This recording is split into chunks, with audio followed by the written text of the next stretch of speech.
പുതിയ ക്ലാസ്സിലേക്ക് എല്ലാവർക്കും സ്വാഗതം.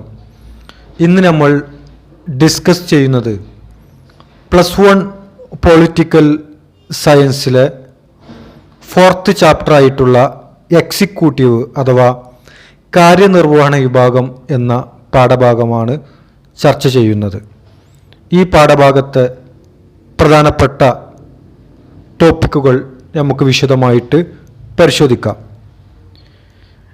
Democracy requires different organs of the government and the separation of powers them.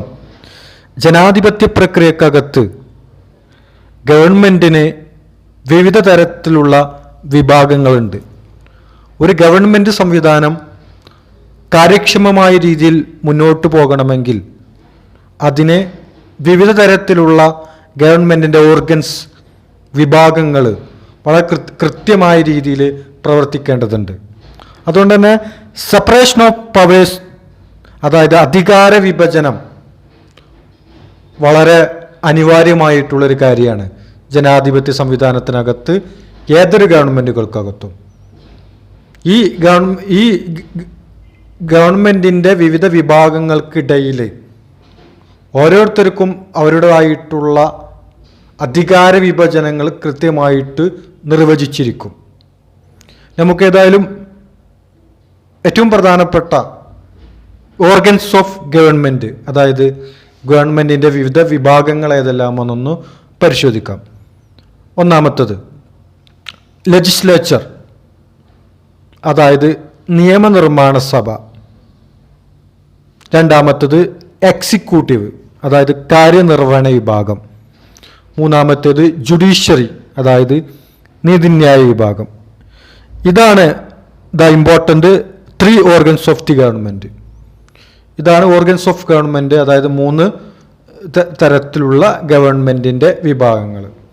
ഈ 3 വിഭാഗങ്ങളും ഒരു ഗവൺമെൻറ് സംവിധാനത്തെ മുന്നോട്ട് കൊണ്ടുപോകുന്നതിൽ സുപ്രധാനമായ പങ്കുവഹിക്കുന്ന ഓർഗൻസ് ഓഫ് ഗവൺമെൻറ്, അതായത് ഗവൺമെൻറ്റിൻ്റെ 3 പ്രധാനപ്പെട്ട വിഭാഗമാണ്. അതിൽ ഓരോരുത്തർക്കും അവരുടേതായിട്ടുള്ള ചുമതലകളുണ്ട്. ലെജിസ്ലേച്ചർ, അതിൻ്റെ ഉത്തരവാദിത്വം എന്ന് പറയുന്നത് ടു മേക്ക് ലോ, നിയമനിർമ്മാണമാണ് ലെജിസ്ലേച്ചറിൻ്റെ, അതായത് നിയമനിർമ്മാണ സഭയുടെ ഉത്തരവാദിത്വം. എക്സിക്യൂട്ടീവ്, അതായത് കാര്യനിർവഹണ വിഭാഗം എന്ന് പറയുന്നത് ടു എൻഫോഴ്സ് ലോ, നിയമം നടപ്പിലാക്കുക എന്നതാണ്. നിയമം പ്രയോഗത്തിൽ വരുത്തുക, നടപ്പിലാക്കുക എന്നതാണ്. ലെജിസ്ലേച്ചർ നിർമ്മിച്ച നിയമം നടപ്പിലാക്കുന്ന ഉത്തരവാദിത്തമാണ് എക്സിക്യൂട്ടീവിനുള്ളത്. ദെൻ ജുഡീഷ്യറി, മൂന്നാമത്തെ വിഭാഗമാണ് ജുഡീഷ്യറി. ജുഡീഷ്യറിയുടെ ഉത്തരവാദിത്വം എന്ന് പറയുന്നത്, ജുഡീഷ്യറി എന്നാൽ നമ്മുടെ കോർട്ടാണ്, കോടതികളാണ്. ടു പ്രൊട്ടക്റ്റ് ദി ലോ, നിയമം സംരക്ഷിക്കുക, അല്ലെങ്കിൽ ഇൻ്റർപ്രറ്റ് ദ ലോ, നിയമം വ്യാഖ്യാനിക്കുക. അപ്പോൾ ഓരോന്നിനും അതിൻ്റേതായിട്ടുള്ള ഉത്തരവാദിത്തങ്ങളുണ്ട്. ഇതാണ് 3 important organs of the government എന്ന് പറയുന്നത്. ഇതിലാദ്യമായിട്ട് നമ്മൾ ഈ പാഠഭാഗത്ത് ഡിസ്കസ് ചെയ്യുന്നത് എക്സിക്യൂട്ടീവ്, അതായത് കാര്യനിർവഹണ വിഭാഗമാണ്. എന്താണ് എക്സിക്യൂട്ടീവ് എന്നതിനെക്കുറിച്ച് നമുക്ക് വിശദമായിട്ട് പരിശോധിക്കാം. ഗവൺമെൻറ്റിൻ്റെ ഏറ്റവും പ്രധാനപ്പെട്ട ഒരു വിഭാഗമാണ്, ഓർഗൻസാണ് executive. The main branch of government is executive. ഗവൺമെൻറ്റിൻ്റെ ഏറ്റവും പ്രധാനപ്പെട്ട ഒരു വിഭാഗമാണ് executive. Responsible for the implementation of the law and policies passed by the legislature is called executive. ഗവൺമെൻറ്റിൻ്റെ ഏറ്റവും പ്രധാനപ്പെട്ട വിഭാഗം എന്ന നിലയിൽ എക്സിക്യൂട്ടീവിൻ്റെ, അതായത് കാര്യനിർവഹണ വിഭാഗത്തിൻ്റെ ഏറ്റവും പ്രധാനപ്പെട്ട ഉത്തരവാദിത്വം എന്ന് പറയുന്നത് നിയമനിർമ്മാണ സഭകൾ പാസാക്കിയ നയങ്ങളും നിയമങ്ങളും നടപ്പിലാക്കുക എന്നതാണ്. നിയമനിർമ്മാണ സഭ, അതായത് ലെജിസ്ലേച്ചർ പാസാക്കിയ നിയമങ്ങളും തീരുമാനങ്ങളെല്ലാം തന്നെ നടപ്പിലാക്കുക എന്നതാണ് എക്സിക്യൂട്ടീവിൻ്റെ പ്രധാനപ്പെട്ട ഉത്തരവാദിത്വം.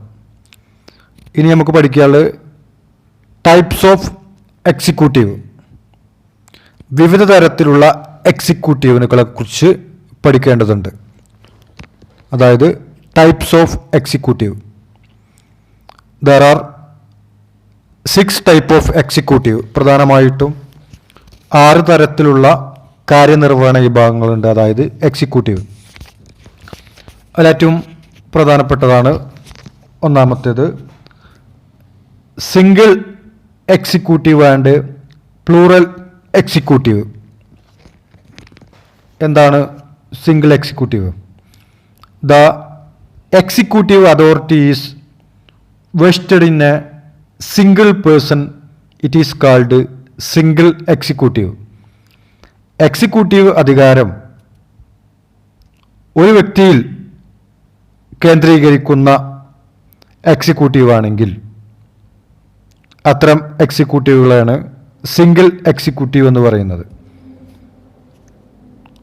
ഒറ്റ വ്യക്തി കൈകാര്യം ചെയ്യുന്ന പദവിയാണെങ്കിൽ ആ പദവി ആ ഒറ്റ വ്യക്തിയിൽ മാത്രം കേന്ദ്രീകരിക്കുന്ന അതോറിറ്റി ആണെങ്കിൽ, അധികാരമാണെങ്കിൽ അതിനെയാണ് സിംഗിൾ എക്സിക്യൂട്ടീവ് എന്ന് പറയുന്നത്. ഉദാഹരണത്തിന് Indian prime minister, American president, അതെല്ലാം തന്നെ സിംഗിൾ എക്സിക്യൂട്ടീവിന് ഉദാഹരണമാണ്.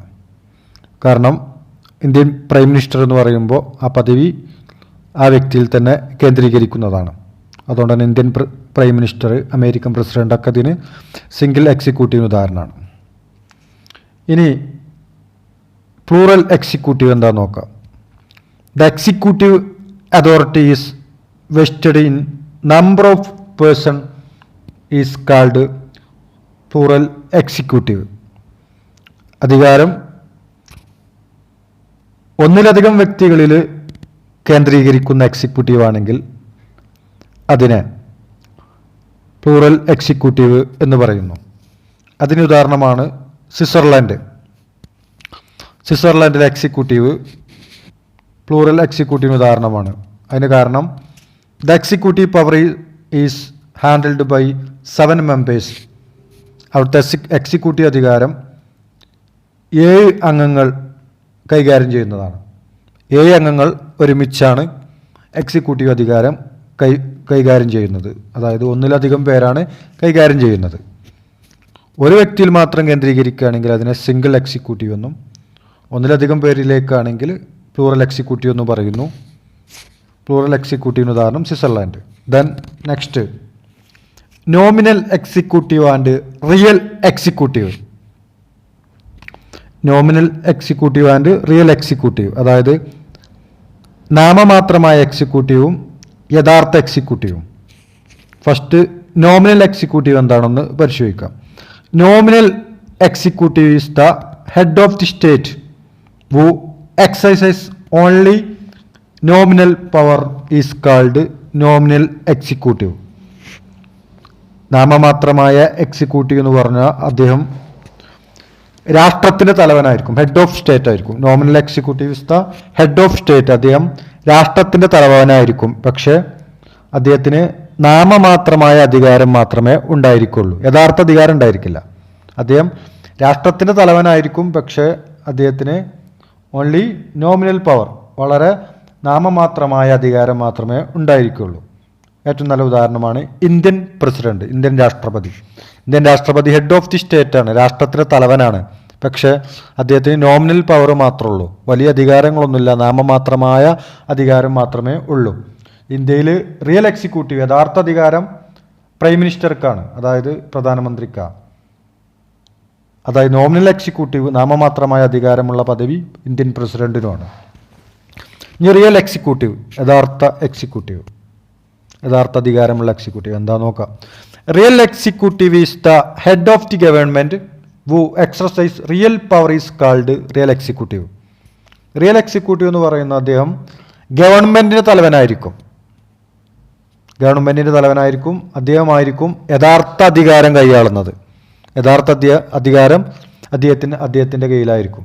അത്തരം എക്സിക്യൂട്ടീവുകളെയാണ് യഥാർത്ഥ എക്സിക്യൂട്ടീവ്, അതായത് റിയൽ എക്സിക്യൂട്ടീവ് എന്ന് പറയുന്നത്. ഉദാഹരണം ഇന്ത്യൻ പ്രൈം മിനിസ്റ്റർ, ഇന്ത്യൻ പ്രധാനമന്ത്രി റിയൽ എക്സിക്യൂട്ടീവിന് ഉദാഹരണമാണ്. അപ്പോൾ അതാണ് രണ്ടും തമ്മിലുള്ള വ്യത്യാസം. ഇന്ത്യൻ പ്രസിഡന്റ് നാമമാത്രമായ അധികാരമുള്ള എക്സിക്യൂട്ടീവ്, അതായത് നോമിനൽ എക്സിക്യൂട്ടീവിന് ഉദാഹരണമാണ്. റിയൽ എക്സിക്യൂട്ടീവിന് ഉദാഹരണമാണ് ഇന്ത്യൻ പ്രൈം മിനിസ്റ്റർ. രണ്ടും തമ്മിലുള്ള വ്യത്യാസം മനസ്സിലാക്കണം. നെക്സ്റ്റ് ഹെറിഡിറ്ററി എക്സിക്യൂട്ടീവ്, അതായത് പൈതൃകപരമായിട്ടുള്ള എക്സിക്യൂട്ടീവ്, പാരമ്പര്യപരമായ എക്സിക്യൂട്ടീവ് എന്താണെന്ന് നമുക്ക് പരിശോധിക്കാം. Hereditary executive. In a hereditary system the monarch remain in his office still his death. After his death his elder son step in to the office. ഇത് പ്രകാരം ഒരു രാജാക്കന്മാർ അദ്ദേഹത്തിൻ്റെ മരണം വരെ അധികാരത്തിൽ തുടരുന്നു. അദ്ദേഹത്തിൻ്റെ മരണശേഷം അദ്ദേഹത്തിൻ്റെ പിൻഗാമി അധികാരത്തിലേക്ക് വരുന്നു. ഇവിടെ പാരമ്പര്യമായിട്ടാണ്. ഒരാൾ മരിച്ചാൽ അദ്ദേഹത്തിൻ്റെ സ്വാഭാവികമായിട്ട് അദ്ദേഹത്തിൻ്റെ മൂത്ത മകനേക്കാരം അധികാരത്തിൽ വരിക. അതില്ലെങ്കിൽ അദ്ദേഹത്തിൻ്റെ ഏതെങ്കിലും പിൻഗാമികൾ അധികാരത്തിൽ വരും. ഈ രീതിയിൽ പാരമ്പര്യമായിട്ട് അധികാരം കൈമാറുന്ന എക്സിക്യൂട്ടീവുകളെയാണ് ഹെറിഡിറ്ററി എക്സിക്യൂട്ടീവ് എന്ന് പറയുന്നത്. ഇത് രാജഭരണം ഇതിന് നല്ല ഉദാഹരണമാണ്. ഇലക്റ്റീവ് എക്സിക്യൂട്ടീവ്, തിരഞ്ഞെടുക്കപ്പെടുന്ന executive. If the chief executive is elected either directly or indirectly is called elective executive.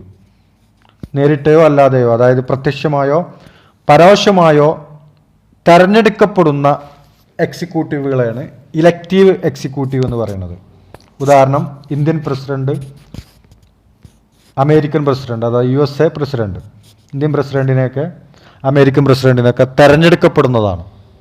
ഈ രീതിയിൽ തെരഞ്ഞെടുക്കപ്പെടുന്ന എക്സിക്യൂട്ടീവുകളാണ് ഇലക്റ്റീവ് എക്സിക്യൂട്ടീവ് എന്ന് പറയുന്നത്. Next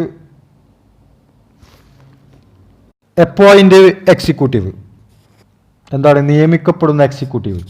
if the executive is appointed by a superior authority is called appointive executive. എക്സിക്യൂട്ടീവുകളെ മേലുദ്യോഗസ്ഥന്മാരോ മുകളിലുള്ള ഏതെങ്കിലും അധികാര കേന്ദ്രങ്ങളോ നിയമിക്കുന്നതാണെങ്കിൽ അത്തരം എക്സിക്യൂട്ടീവുകളാണ് അപ്പോയിൻറ്റീവ് എക്സിക്യൂട്ടീവ് എന്ന് പറയുന്നത്.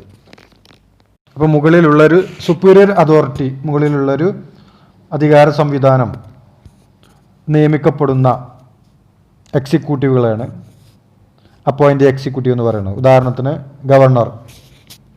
ഇന്ത്യയിലെ ഗവർണർമാർ അപ്പോയിൻറ്റീവ് എക്സിക്യൂട്ടീവിന് ഉദാഹരണമാണ്. കാരണം governor is appointed by the president. President appoint ചെയ്യുന്നവരാണ് ഗവർണർ.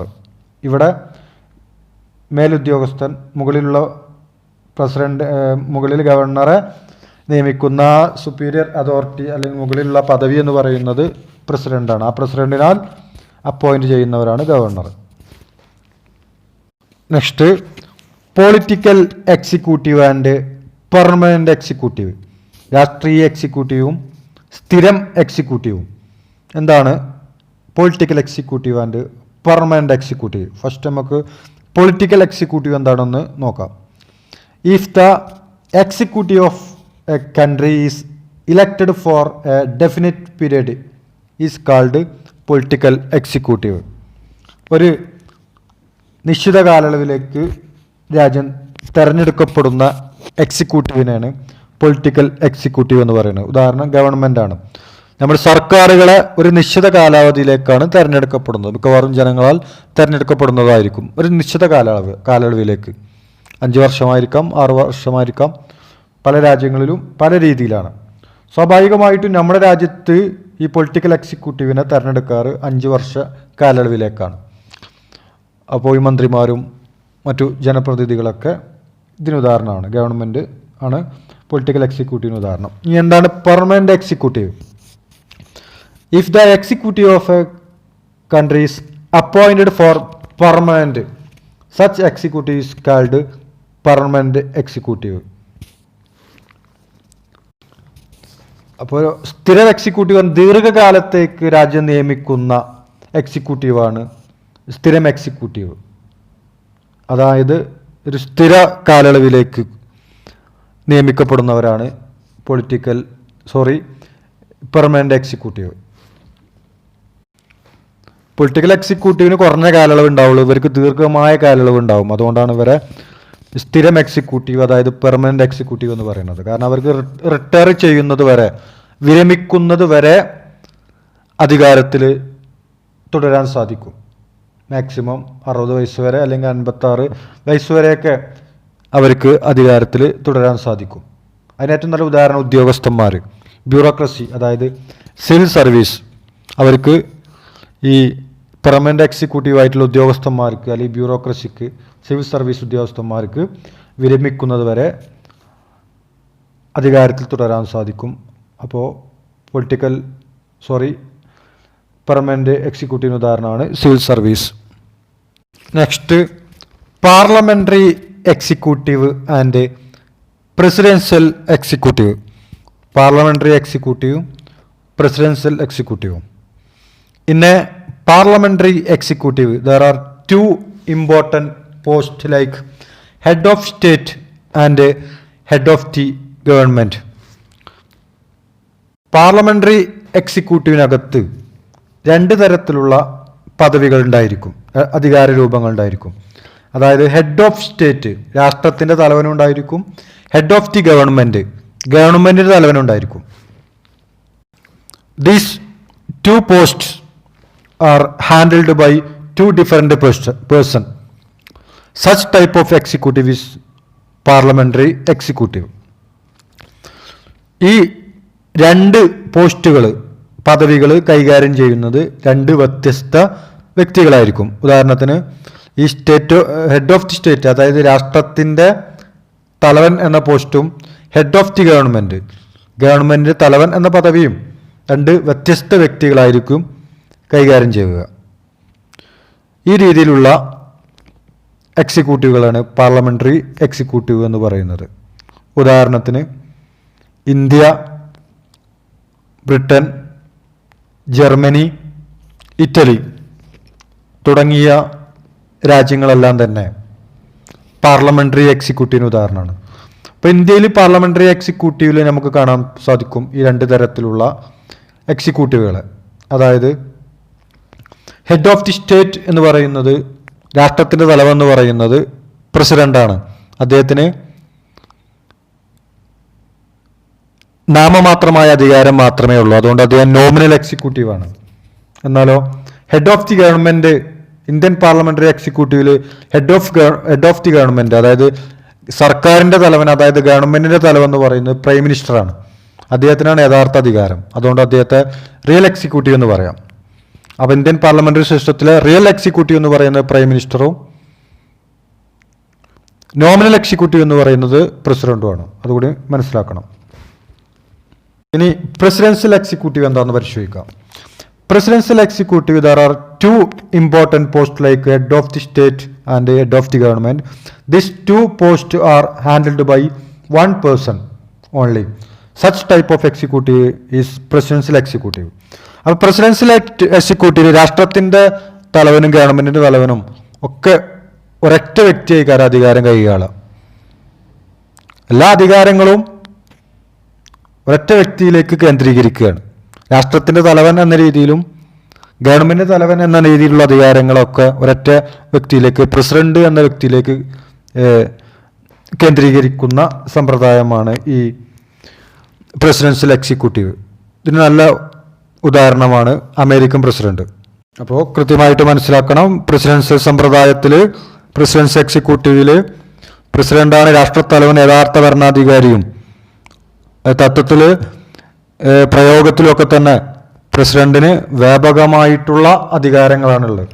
പ്രസിഡന്റിലായിരിക്കും അധികാരം കേന്ദ്രീകരിക്കുക. ഉദാഹരണം അമേരിക്ക, അമേരിക്കൻ ബ്രസീലൊക്കെ പ്രസിഡൻഷ്യൽ എക്സിക്യൂട്ടീവിന് ഉദാഹരണമാണ്. മറ്റൊരു എക്സിക്യൂട്ടീവാണ് സെമി പ്രസിഡൻഷ്യൽ എക്സിക്യൂട്ടീവ്, അതായത് അർദ്ധ പ്രസിഡൻഷ്യൽ എക്സിക്യൂട്ടീവ്.